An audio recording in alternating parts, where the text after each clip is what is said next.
coming out my house. No, you gonna break it.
Coming out my house.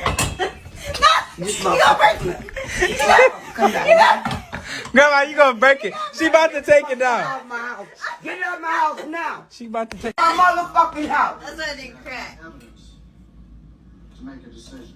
You're not gonna tell. You moving it over there with you and AJ. Get out my house. Get Talking out about my that's why I didn't crack. It wasn't cracking the first time, but Yes, then it you. was. Like, Get it out my house. Discuss it later. Cause you're going to get some shit for to get my walls back right. You fucked up my other side of my walls. You're not fucking my house no more. Get it out my house. it's gonna be a minute. No, it ain't, cause it's gonna be getting knocked down with this hammer. Thought about it. Righty tighty. Uh-huh. Stop, Grandma, you I gonna tell break you, the wall. well, you better You gonna get break it, move. get that motherfucker out my house. I gotta unscrew it. Says things in one context. My door closed and I accidentally left it open. All my house, this and everything.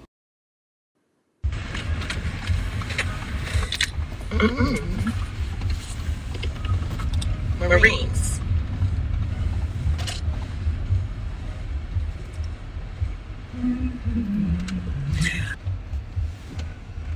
I miss the 90s. What happening? What up, though, y'all? What's up, family? What's happening? Hello, beautiful people. Hello, hello, hello. What's up, sexy people? Let's see, y'all. I hope y'all having a good week. This is Thursday, Throwback Thursday. I hope y'all are throwing back to some positive, good things occurring in your lives.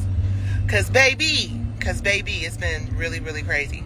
I wanted to reach out and say, first of all, thank y'all for all the support that you guys have given my family and I through a lot of trials and tribulations, but everybody going through trials and tribulations, honestly. I just, everywhere I look, I see people really going through it. Somebody said you make our day better. I appreciate you. I appreciate you. Everywhere I look, I see people going through it. And I really want to encourage people to keep going. No matter what's going on in your life, no matter how difficult things may be, no matter how many losses or L's you may feel that you're experiencing, no matter how great the enemy may be, no matter how negative and toxic people around you might be becoming, don't let nobody knock you off your square. Keep going, right? Keep fighting. It is not easy when you are going for something great. And I got a prayer today. A friend of mine who worked in the industry, I think he still works in the record industry, Rick Ross. Some of y'all probably get him too. Not that Rick Ross, another Rick Ross. But he's always sending these word of the day prayers. And I got a real good one today. And I'm going to share it with y'all. Okay, Flo Evans, I see you. I'm glad this word is encouraging to you. And that's why I try, and usually when I'm in the car coming back from my workout or, headed out somewhere and I have a little bit of a minute, I try to get out here and speak to my people, because I know sometimes it is just the word that you need to hear that's right on time. And today I got an email, which was with a wonderful word that was right on time that I really, really needed to hear. It's been a long couple of weeks, you guys. I have been dealing with this P-Valley situation, and it's been a real enlightening situation for me. I've learned a lot. The other day, I didn't get done with work on this P-Valley thing. My team and I were up to 5 o'clock in the morning, literally, on some court stuff, right? After hours.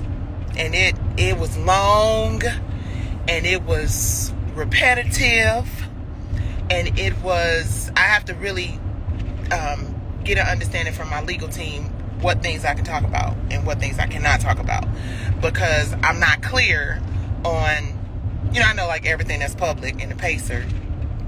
And somebody asked me about Pacer, how you spell Pacer before. It's P-A-C-E-R. Here, let me put this in here right quick, because this is, where y'all can really get the goods. Hold on, sexy people. Hold up. Love. Worthmedia.com or PACER.com. So I was talking to my husband and okay. So I was talking to my husband, and we were talking about, we talking about a lot of shit, but we're just, kind of bugging off of this process and how much we've learned, right, about just law, copyright, corporations and ownership and licensing, and, and I know a lot of y'all don't really understand it yet. Like, a lot of you are probably like, she always on here ranting and raving about ownership and licensing, and, entertainers, they ain't got no worries. They rich. They live off the fat of the land. They ain't got no problems. They ain't got no issues with their health or their mental health and all wellness and shit. It's just this facade. I need you to, not do what I know you finna try to do, but he gonna do it anyway, because that's what husbands do. But we were talking about this copyright case, right? And what's really unfortunate is that people just think entertainers are very rich. They think we're we got it like that. A lot of people don't. A lot of people know based on the struggle, but there's this misconception that, when you've been famous, that, you have all of the other perks that go along with it. And that's not true for most of the people that I know. Most of the women in entertainment I know, cooking for their kids, getting their kids ready for school, ain't no maids and butlers running out handling shit. That's just a whole nother level. That's usually reserved for the people who own the shit that we create, right? It's usually not a real lifestyle that many of us live. Someone says, seems like when you have money, you still have problems. I tell you, stress is stress. Yeah, exactly. And see, here's the thing. So let's talk a little bit about that, because God be putting it on my heart. My husband, not really what it is my husband and I be having conversations on the way back from handling shit, and it sparks a conversation I think I want to share with y'all. So what I've discovered in the entertainment industry, I posed a question on my Twitter. And the question I posed on my Twitter is, can the black community recover?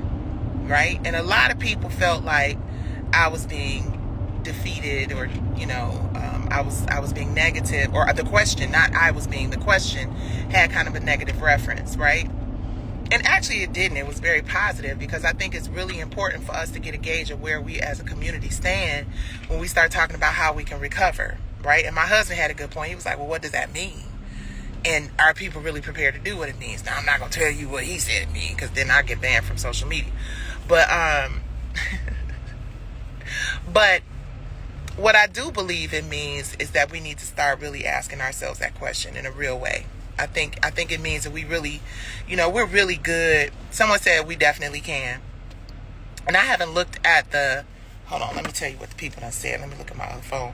See what the people done said so far on Twitter on my little poll. And the question was, I don't think I can get on Twitter on this, because, I'll tell y'all later. But the question again is, can can the black community recover?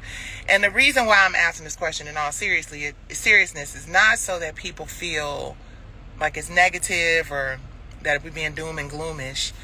But as I look around at our community, and this is just me being an auntie, like the grandma that I posted on my timeline last night, where her granddaughter, what up, Timogen? I see you, brother. I love you. I see you. Thanks for the love. Thank you for the respect. What's up?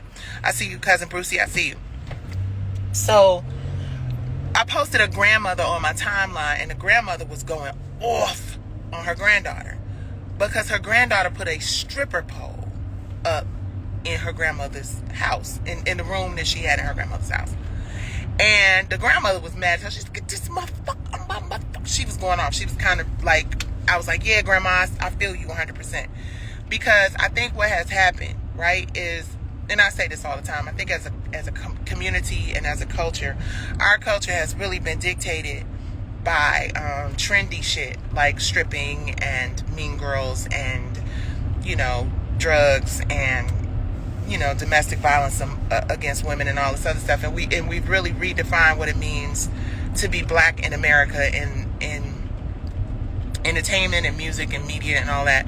And basically the narrative that we are sharing with everyone is that we are really into this like hypersexual stripper shit, right? And this ain't even about respectability politics, because I believe that people who don't believe you should have a stripper in your room when you living with your grandma have a voice that need to be heard and have valid points to make, no different than those who believe that we're trying to impose respectability politics on people and shit, right?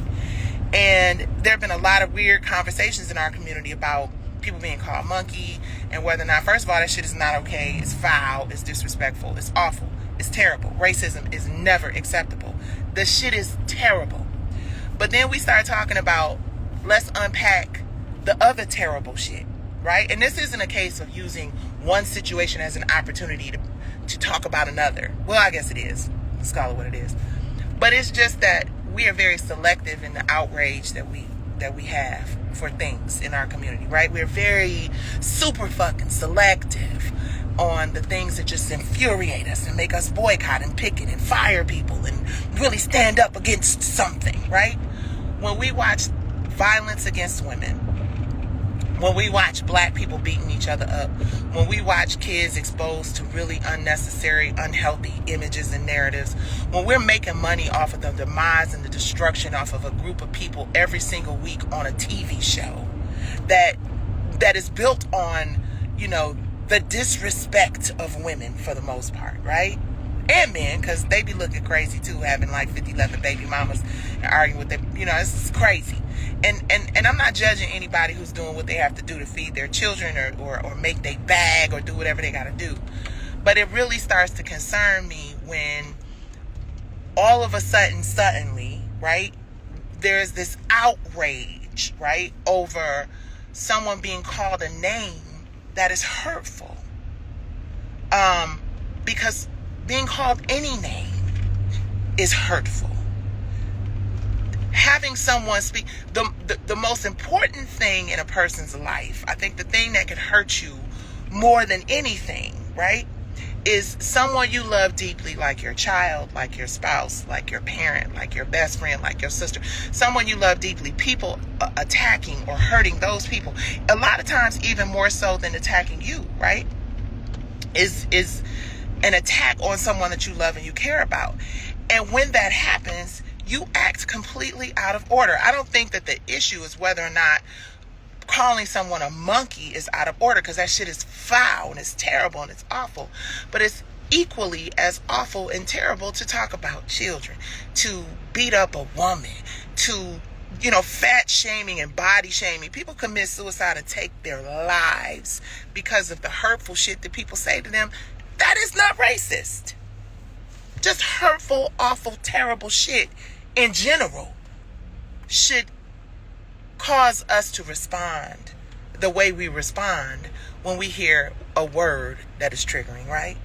So to get a little deeper into this question of whether or not the black community can recover is to really ask ourselves whether or not we even know what we need to do in order to recover. And I honestly don't even think that a lot of people out here really know what to do in order to recover, except dance, all up in the videos, dancing. Everybody geeked up about running out, partying, having a good time. The excuse for, as long as I can remember, is, girl, God, lighten up. Let's have a good time. You got to relax. We've been at the party. We've been at the party for 11 years. We've been at the party longer than we have really taken time to think about how the hangover, the after part of it, is going to affect us. Because everybody want to be famous. Everybody want to be all up in the videos, posing and throwing their hip out and dancing and showing you how their clothes look sweet and how they went to the concerts and how they did this and that and the third. And meanwhile, our kids are just suffering. And when I say our kids and everybody, I don't mean every single solitary black human being on the face of the earth. I don't mean that. I promise you I don't. What I mean is the vast majority of us are out here in these streets partying, figuratively and literally. And there was a song back in the day, and the song went, the roof is on fire. We don't need no water. Let the motherfucker burn, motherfucker, burn. Remember that song, right? That song is happening right now in the black community. Like, it's some real shit. The roof is on fire. And we don't need no, we just partying. We just gigging. And see, this is the thing about black people that we have to really, and I'm sorry for all those people that I offend. Why are you generalizing black people? Because as a general rule, we suffer disproportionately from the effects of racism and inequality and all the horrible shit that's happening in our community, right?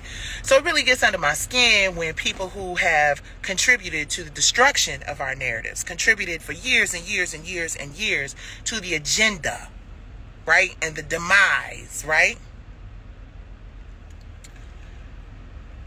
All of a sudden, they hear a word like monkey. And it's, oh, wait, stop the music, stop everything. If that is the thing that is going to make us not just stop and acknowledge the fact that the monkey shit was some monkey shit and out of order, but everything that led up to that moment is some monkey shit and out of order. We need to take a serious look at the real. You can't get around, honey. You gotta wait.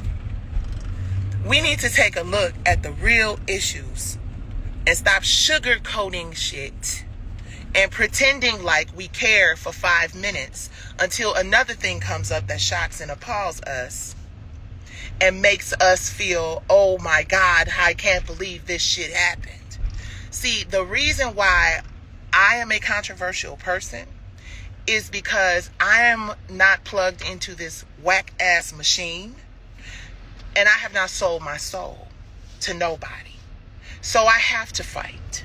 I don't have a choice because I'm in the land of make-believe with a lot of people who have not been in this land long enough to understand that the shit is a vapor, and the only thing we can do of substance, the only thing we can do that helps our community go forward is to turn the mother music off. Like that grandma came in there and snatched that stripper pole up out that room. We need to snatch these stripper poles up out these rooms with hammers and shit. You know, just take that completely apart, because our children don't understand today the impact of their decisions and how they will affect their lives, and not just their lives, our whole community tomorrow. Because let me tell y'all something about all of these narratives that are determining. My phone gonna start messing up. The algorithm gonna start getting crazy. So share this live. Tell a friend to tell a friend. You know, lean in and listen close, because the shit gonna start acting funny, because the OODA, you know, the owners of the algorithm, hashtag OOTA, they don't particularly take kindly to those of us who are honest with our community about the destruction that is occurring currently in this very moment.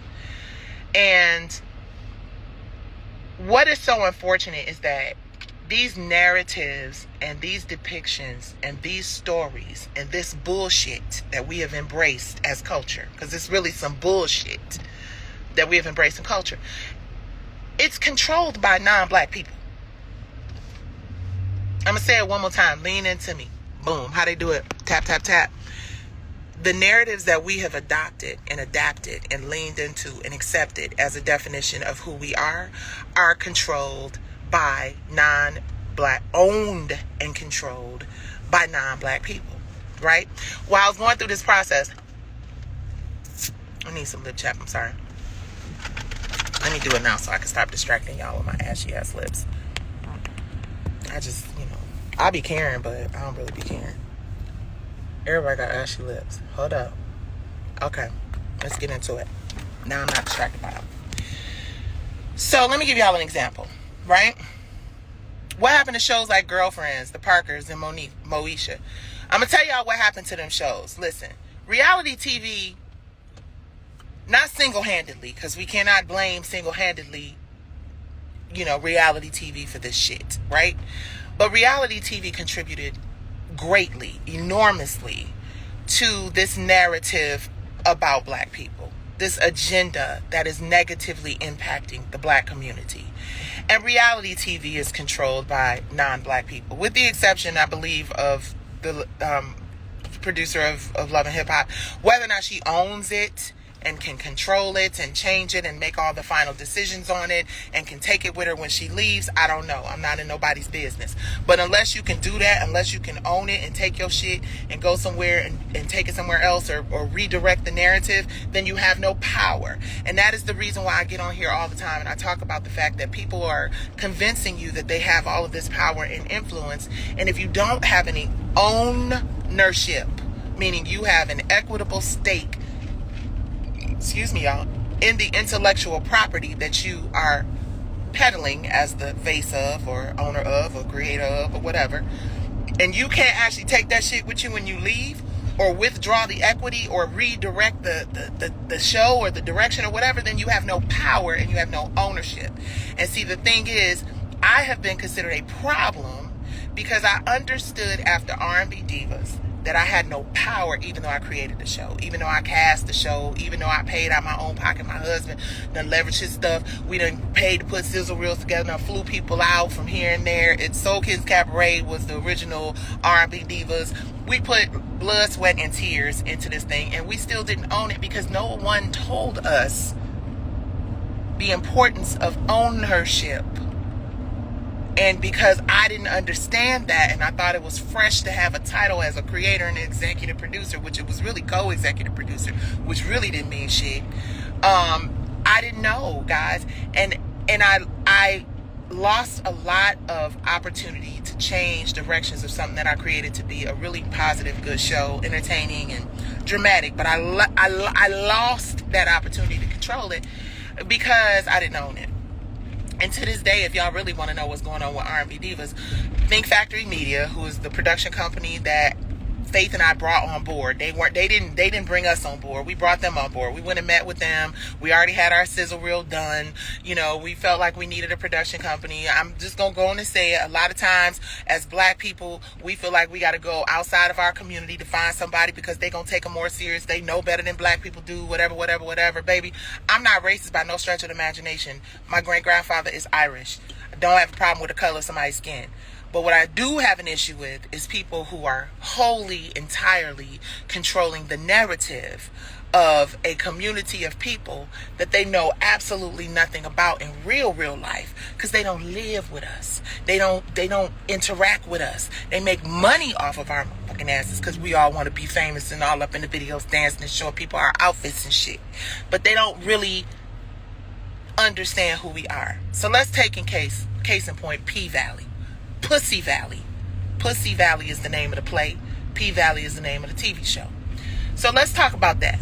So as I go and I look, right, because I can't talk about none of the depositions and none of the hours and upon hours upon 20 hours here and 30 hours there. Yes, we do. 30 hours here, this and that and the third. I can't talk about all the details of that stuff because, a lot of people want things to stay private and secret and, but I believe what's done in the dark. But whatever. I don't want nobody coming after me on no technicality, because my case too good. It's going too well, and we're going to win too much, right? So, P Valley. Not based on anything that I've learned over the last few weeks of the stuff we've had to go through to prepare for trial, but things that I've learned just by researching publicly online, places like IMDb and places like that. When I look at the number of producers that are non-black producers, white women, very wealthy TV people who have been doing this for years, when I look at the number of people who have control over the ultimate final say of what Pussy Valley, P Valley is, right? As I become more educated and informed about the people who actually contributed and said, no, this is the final cut. Yeah, that's it right there. That's it. That's what we want to see. Slap that ass, slide down that pole. Most of those people don't come from where we come from, right? And what irritates the shit out of me is that is not what Soul Kittens Cabaret was in terms of, and I have to be careful about how I say this. The story, the casino, the LGBTQIA community, the antagonist, the cast, all of that stuff, story spot on. But the spin or the swing is the stripping and the language and the use of the language and certain things that don't apply to story, right? But are just things that are, defining our culture. So now we have a grandmother who, and I blocked her face because clearly she did not want to be on camera. It was her grandkids was thinking that shit was funny and doing something for TikTok, and I posted it, and I felt kind of bad about it because I'm like, this lady ain't trying to be here for no social media viral moment. But it was very important, and I took it off my main page. It's very important to say that because here you have now middle-aged, younger white women, people who are from affluent families and fluent communities and stuff like that, white men, some of these white men that are executive producers and the power players in Pussy Valley are like in their 60s and 70s and mid 70s and stuff, right? And no offense, that's not to say that, people lose their ability to make great TV programs and stuff like that. But when I research Google publicly who the producers of Pussy Valley are, and when I think about the people who have a say in what the final story and the final depiction of a show like Pussy Valley in our community, right? And some of the very serious topics and some of the very serious issues. Now, yeah, granted, Katori Hall claims that she created it, which that all remains to be seen after we get through this trial, right? I'm not going to say the lady didn't. I'm going to say we created the exact same story, only I created mine 10 years, 15 years before she created hers. And mine was all over the world for people to see and view and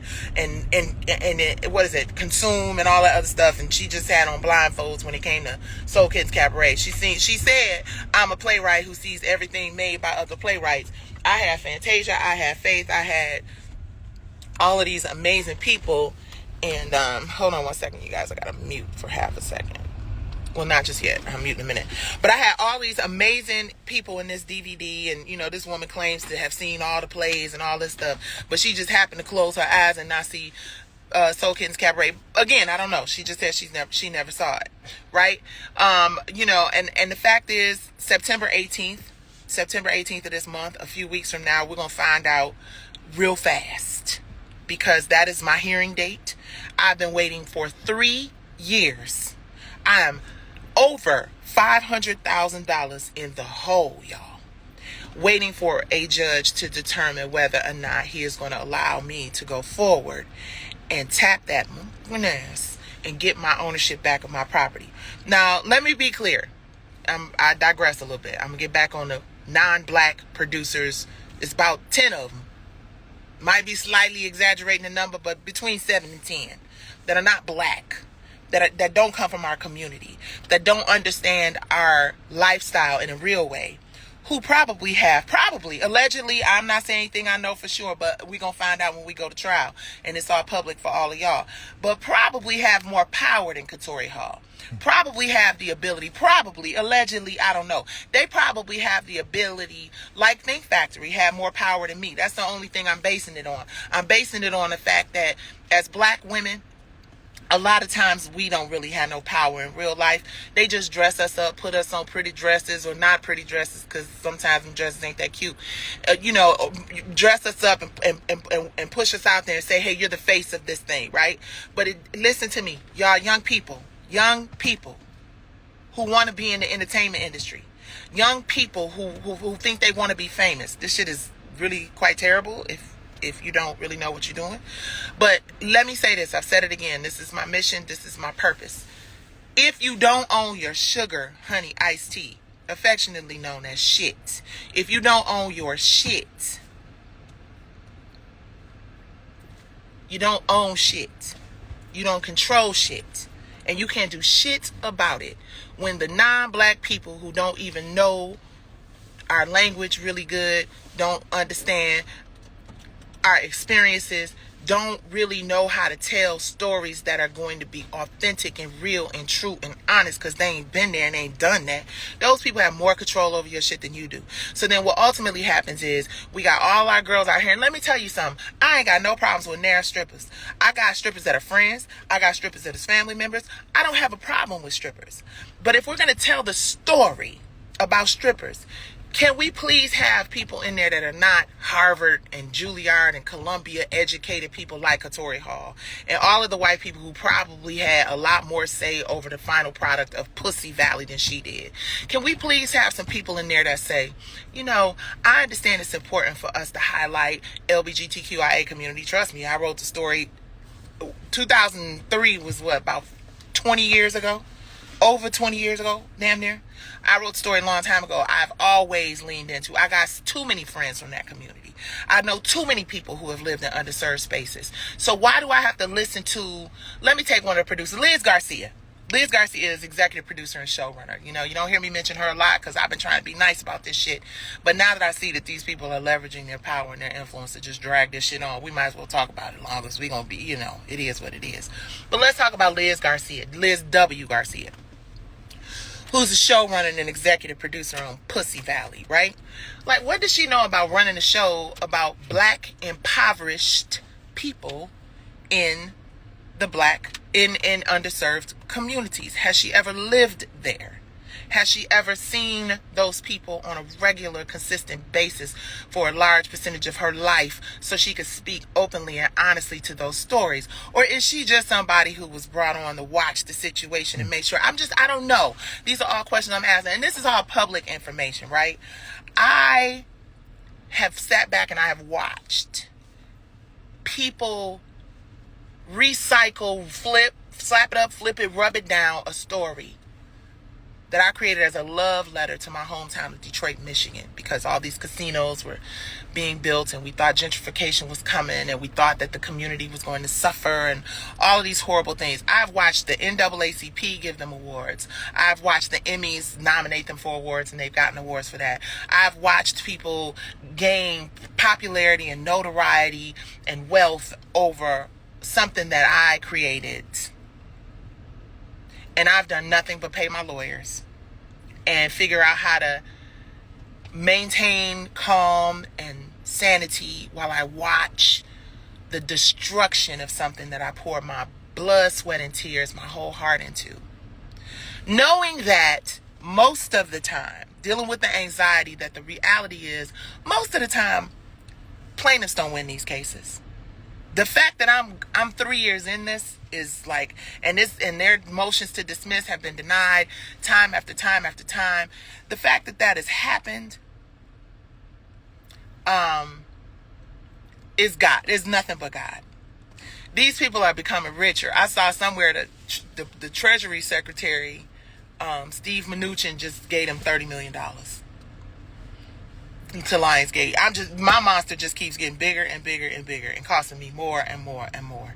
And I'm just crazy because I ain't giving up no matter what. You know what I'm saying? Because, the people I love that died that are no longer here. My mother, my father, Jason, who I posted about a couple days ago, Trent Roberts, Big Blue, all of these people who were actively involved in Soul Kittens Cabaret, who put their blood, sweat, and tears into it. You know, the fact that I've invested hundreds of thousands of dollars over the last 20 years trying to, you know, get this thing going. The fact that there would be no R&B Divas if it wasn't for Soul Kittens Cabaret, you know. I just have to fight. I just have to fight. And it just blows my mind. And back to the original question I asked, can we recover? We can't recover as long as people want to be famous. We can't recover as long as people care more about being cute and being famous than they care about making sure our kids and the future understand that they can't sell their souls or sell ownership of their properties, because that is how we build generational wealth and wellness. Do you know how frustrating it is for me to be trying to figure out how I'm going to pay for my grandson does not have a college fund. As it stands, he don't have no college fund. Ain't nothing saved. Nothing. Anything we saved, anything we put aside, anything we had, any nest egg, we are spending fighting multi-billion-dollar corporations that just yesterday got richer because the Treasury Secretary just gave them a gang of money. And it's just so hard to sit back and watch my community judge me for fighting for something that I've poured my whole soul into for almost 20 years. Something that has us talking like we just got off of a slave ship, no offense.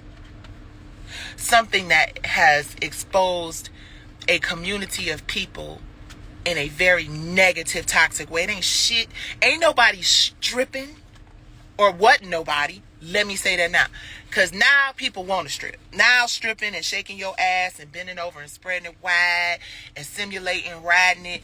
That's the thing that we doing in mainstream T. Like everybody showing their ass and TNA, and it ain't nothing but a G thing, baby, because hoes is going crazy out this motherfucker, right?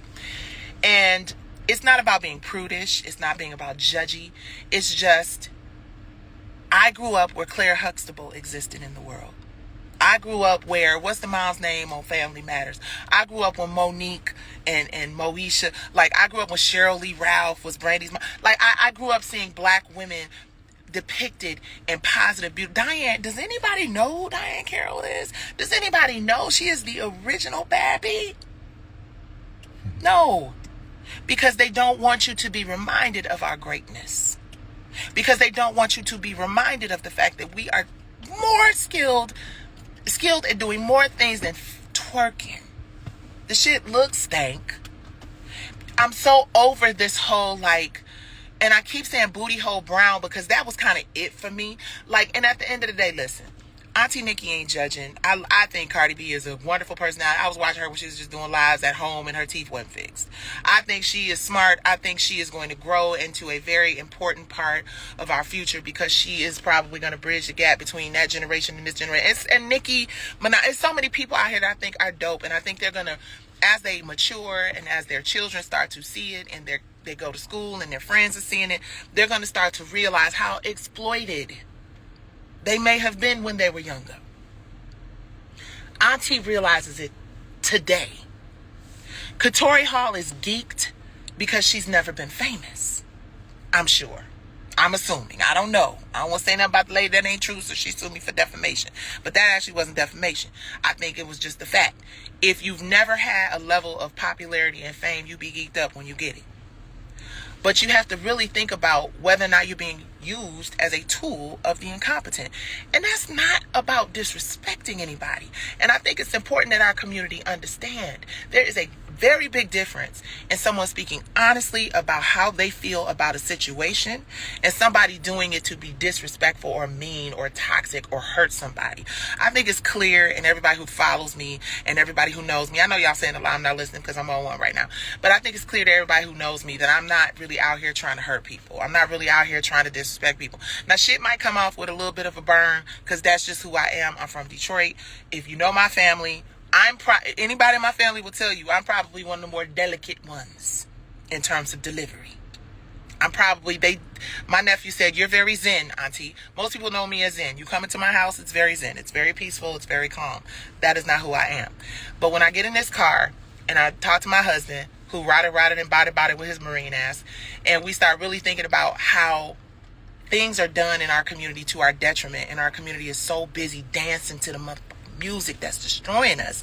And you think about, I was around when Dolores Tucker was around, and they literally had a song, You Wonder Why They Call You Bitch. They had a little hook, wonder why they call you a bitch. Like, it was straight up like a hook. We were singing it. It was a whole thing. And all this lady, Dolores Tucker, who many of you don't know. Why? Because people don't care about telling these stories. But the only thing this lady was trying to say is that what's happening right now today was going to happen. The only thing this lady, give me some hearts if y'all remember Dolores Tucker, so I know I'm not talking to everybody in nursery school. Let me tell y'all, the only reason they attacked this woman and called her a bitch, and I love Pac. So that's a perfect example of what I'm talking about. And that song was pretty fresh. But I hated, as an adult, as I became wiser, as I became smarter. Let me tell y'all something, super transparent moment. You know who I love so much and reminds me of Dolores Tucker. It's no secret, I love Monique. Mo Worldwide, can't do no wrong by me. And years ago, when she first started talking about her trials in this business, surprisingly, her issue with Lionsgate and them folks, surprisingly, right? I remember saying to myself and to my husband, I said to my husband, I was like, dang. I was like, but you hear how she talked? You hear how she said that? Maybe she should have been nicer, because, I'm trying to be nice, right? I love her, but maybe she could have just said it. My husband was like, no, she said what she said, how she needed to say it, and it did what it was supposed to do, which has got my attention. And as I listened to her story, and I really took in what she was saying, and I reflected on my experiences with certain people, I said, she's absolutely right. And the way she said it was how she felt it. And the way she said it resonated with a whole lot of people. And after the fact, a lot of people had to apologize because they didn't understand where our sister Monique was in her frustration with trying to be politically correct. And instead, she had to just get it off her chest and say it with her chest. And a lot of people didn't like it. And I said, damn, she a fucking superhero. Because I feel exactly how she feels. And I meditate. I do moving meditation. I meditate in the morning before I get out of bed. I thank God every day. I'm grateful. And I'm very centered, even though sometimes I come on here and y'all be like, she ticking. Very centered. And I understand how important it is for me to be very strategic and thought out in the things that I say. Because I know that people love to take a clip, have a story, read the headline, don't read the story, put some shit somewhere. I understand bad news travels a bit faster than good. And I understand if I was on here cussing somebody out and throwing shit and losing my mind, it'll go way farther than me just talking real calm and sensible to y'all, right? But black people, and I say this from the bottom of my heart, if we don't stop dancing and showing our outfits and showing our awards and speaking on panels where we're just blowing smoke to the next one and not really activating after we have those conversations and not really pulling other people up. See, that's the problem. It's so many black people who have been hugely successful for a number of years. I'm going to wrap it up. It's a bunch of black people who have been hugely successful for a number of years who have not shared the wealth, who have not shared the education, who have not given us the direction to the bag, the right bag. Fame ain't shit. Fame means nothing. Fame is the cherry on top of the cake. Fame is like dressing with no cranberry sauce. Fame is a vapor and it's going to go away. And nobody is going to ever be more famous than Michael Jackson. And nobody is ever going to be more famous than Prince. And nobody is ever going to be more famous than Whitney Houston. And nobody's ever going to be more famous than Bob Marley.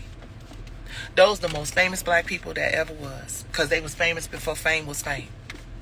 And Muhammad Ali. Thank you, baby. Muhammad Ali. You know, you got to bring in Muhammad Ali. And nobody's going to be more famous than Muhammad Ali. So all y'all running around this motherfucker thinking y'all about to be more famous, more rich, more wealthy, more have a better time. Every last one of those people passed away wanting more for our community. I was listening to Harry Belafonte and he said, I don't know, it might be too late. And if you don't know who Harry Belafonte is, that's another reason why you should stop fucking tuning in to Pussy Valley and all that other shit and watch something meaningful to our community, right? Because that's a very important entertainer and activist in the black community that we should all know about. But we don't know because the people who do know and the people who would pass this information down and the people who eventually grow to become wiser and less interested in being famous, me, Ice Cube, Monique, Deb, and like all the people out here who trying to tell y'all. They control the content. That's why they don't see it. Well, yeah, exactly. Right, exactly. Right, you bought a shirt. Somebody said they just bought a shirt with Bob Marley's on it. This is a great place for us to talk again about ownership. I'm wearing a shirt with Biggie on it. I got this shirt from Target. Now, whether or not Faith and the kids got anything off this shirt, or Miss Wallace got anything off this Biggie shirt, or Bob Marley's family got anything off the Bob Marley shirt that you bought, is all contingent upon one thing: ownership. Did they own their name and likeness so that when the shirt is sold, their family can continue to thrive? Their kids, if y'all hear my husband, that's not me doing that, that's him. He just a man. So their families could thrive. So all that to say, when you go out and you buy this merch and you buy this content and you buy this music, you know, y'all are streaming the music. A lot of the artists that you guys stream and celebrate with on your holidays can't even afford to celebrate their own damn holidays. Medical insurance and shit, that's why people out here marching in the streets. Because we all got, most of us, SAG-AFTRA union insurance. Like, it's so real out here. And all we want to do is celebrate when there's not really that much in our community to celebrate. Now, I get it. Be grateful and be thankful and be in the moment of celebrating life and just the fact that we have air. But all I ask is that while we are celebrating,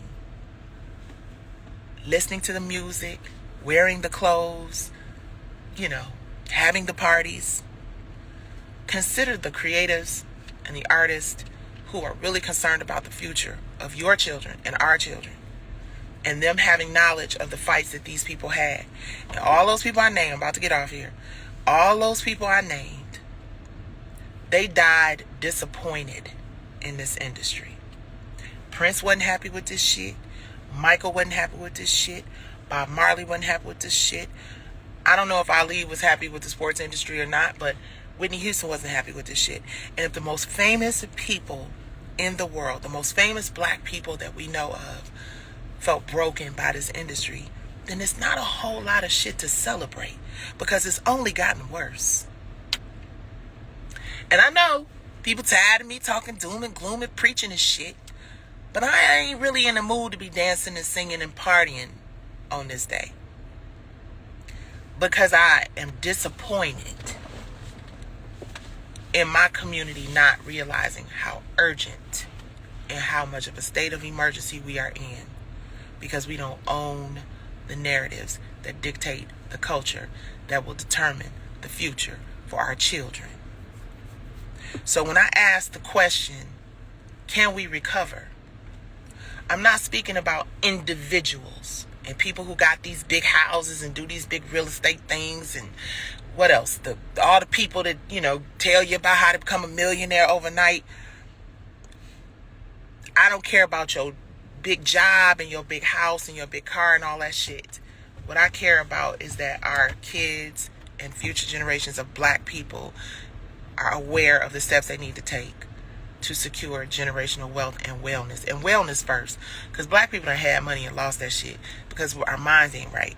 And we don't know that it's not about impressing people with all the shit you got. It's about reinvesting in the future. That's it. So that's the reason why I have been in this fight for as long as I have. Because these people don't want to settle with me in a respectable, in what I believe is a respectable way. These people want, in my opinion, to run the clock on my bank account. These people probably don't give a shit about my family losing everything. And I'm going to say this, and then I'm going to wrap it up. If this case, my case, does not get the opportunity to go to trial, to get in front of a jury, which is just regular everyday people who can look at the expert's opinion, who can look at the 47-57 comparisons, who can look at the chart, who can look at the side-by-side, who can look at the fact that I had my copyright in 2004, she didn't copyright her shit till 2017, who can look at the fact that I went and sat down with the CEO of the company and left him my materials. And again, I'm not accusing anybody of doing anything nefarious. I'm not saying Katori took nothing from me. I'm not saying that the man gave nobody anything. I'm not accusing anybody of anything. What I'm asking the court to do, what I'm praying for, and I need y'all to pray for because I like to be specific, is the opportunity to go to trial and to continue to have conversations so we can figure out how those two identical stories happened. That's it. And I'm going to do that. And I'm going to win. And I don't care how many appeals. And I don't care if my grandson in high school when I do. And I don't care if people be laughing like, oh, you know, she's in her house for 10 years. And I don't care. I don't care. I don't care what the example is that I got to be. Look at me. I don't care. I'm tired of losing. I'm tired of watching my community lose. I'm not distracted by the shiny shit. All I'm asking for is the opportunity to wrap this shit up so I can focus on really incredible things. Because I got a lot of... And that's the sad shit. Sad thing is, all these years I've been spending fighting this case, I could have been making somebody network a shitload of money. Because it's the one thing y'all know for sure. And two things for certain. The creative, intellectual ideas that are in this brain are unmotherfucking matched. And excuse me for those people who are offended by profanity. It just is what it is. And I don't need a bunch of tits and ass and dick. I didn't mean to say that word, forgive me, but, you know, cunnilingus or whatever the hell it is happening in a situation in order for it to be entertaining. Baby, this brain right here got season 26 up in here. But I refuse to allow any other company to control the stories in this brain. Period. I'm only interested in partnerships. I'm only interested in partnerships. That's it. And I done left a lot of money on the table because I'm only interested in partnerships. That's all. And I'm a great partner to have, by the way, because I make people money.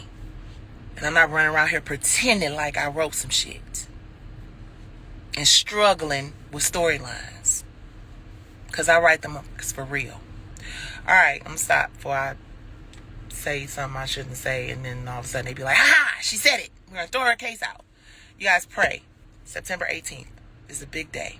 We get to find out whether or not the legal system is going to allow us to move forward to trial. And baby, I'm going to say this.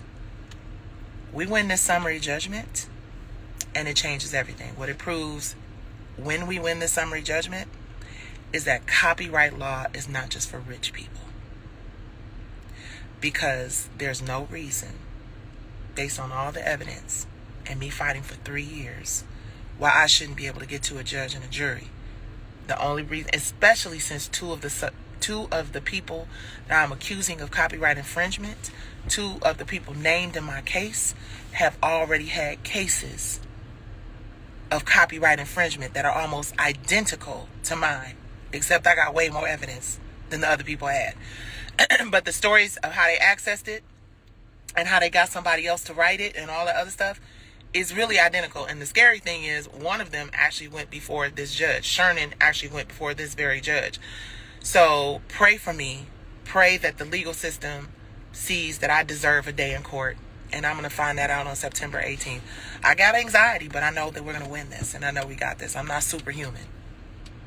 I got anxiety, but we're going to win. And then I'm going to get back to the work of giving y'all some dope-ass TV and content and shows and stories and stuff. Because I've been telling me to wrap it up for 10 minutes. So I love y'all. I appreciate y'all. Go to WIRFmedia.com.